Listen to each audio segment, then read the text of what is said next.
we're in Interlaken, New York, January 11th, 2015. And why Pronounced Interlaken by the locals. Interlaken? Yes. Okay, Interlaken, Yeah. Okay.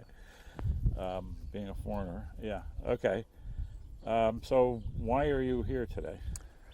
I'm here as a member of the Friends of Franz group for a retreat.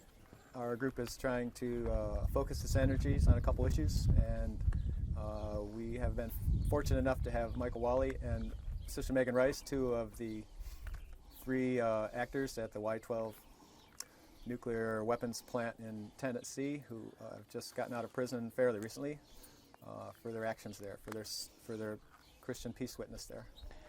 And can you tell us who the Friends of Franz Jägenstadt are? Friends and Franz and Ben, I guess, and future Bens. Well, the Friends of Franz is a group of that was started by four of our present members who went to Austria for the beatification of an Austrian peasant named Franz Jägerstätter, who was one of the very few people, and in fact the only one in his village, who resisted induction into Hitler's armies after the Anschluss, after Austria voted to join Hitler's war effort. Okay. So he's a very, there's a well-known book about him called In Solitary Witness, written by Gordon Zahn. So it's pretty widespread knowledge about him, but not so much about a person we're presently focusing on, whose name is Ben Salmon, who was from Denver, who was a Catholic, who was very opposed to World War I, who refused the draft at that time, was originally sentenced to death for that, which they did to, I think, a dozen other people as well. He was one of only 4 Catholic conscientious resistors throughout that war. He served the longest time. In fact, was the last CO to be released from prison in 1920. I forget the exact date. I think it was right around Thanksgiving time in 1920. Yeah, and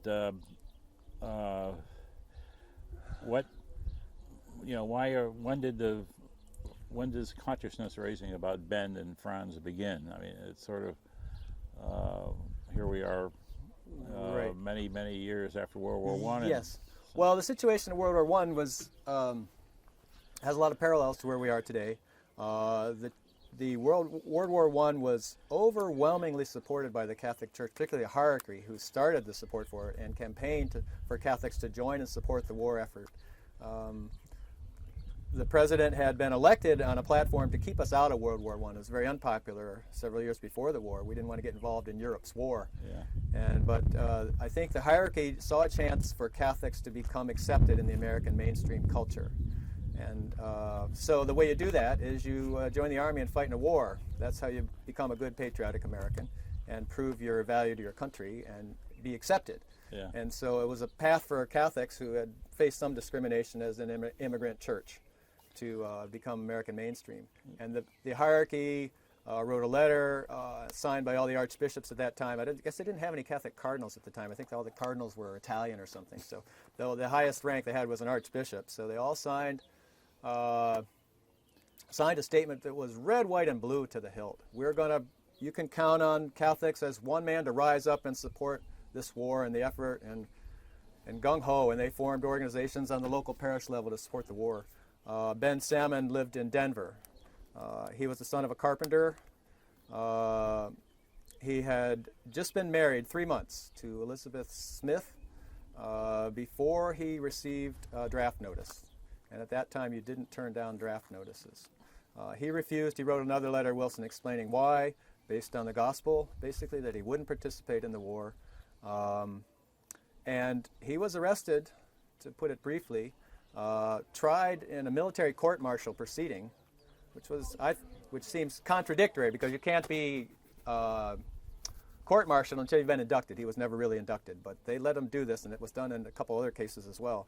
He was sentenced to death originally, one of only a small number of people. And the draft boards at that time, I guess they were able to discriminate somewhat, and they really went after him because he got this sentence of death. They commuted it to life in prison, and then 25 years at hard labor. And he did a lot of time in various federal prisons and a lot in Leavenworth, Kansas. The conditions were quite horrible, and he saw other men die because they were sick and not cared for. He was put in a hole over an open sewer and bread and water diet, all kinds of things. He refused to contribute to the work effort to maintain the camps after a while. He eventually was inspired by the Irish hunger strikers to go on a hunger strike, and became the last CO released. And I think and he was force fed in prison, so he had all these sufferings in prison. And he, I think, ended up doing at least 3 years in prison. Was the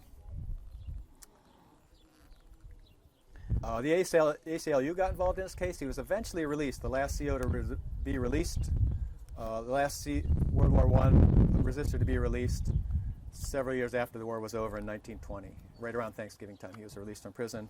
He couldn't go back to Denver because the atmosphere there was so against him. He was well known because he had publicized his dissent. And he was known as a slacker, yellow belly, and he was just ridiculed and slandered everywhere in Denver. So he went, he had I think his wife had some relatives in Chicago. He went to live in Chicago with his family after he got out of prison. But his health had been compromised by the awful conditions and by the force feeding. He died at, I think, the age of 42. Okay. In 1932. Now, in your life, how did you come to social justice and being such a caring guy that you are? I mean, you were involved in the Hancock protests in Syracuse and probably many other things. What was your discovery? How did you discover that? How did you discover that? Well, for me, peace witness is a requirement of my faith, my Catholic faith. Okay. And how old were you when peace and justice are not optional commitments? Yeah. How old were you when you realized that? I don't know.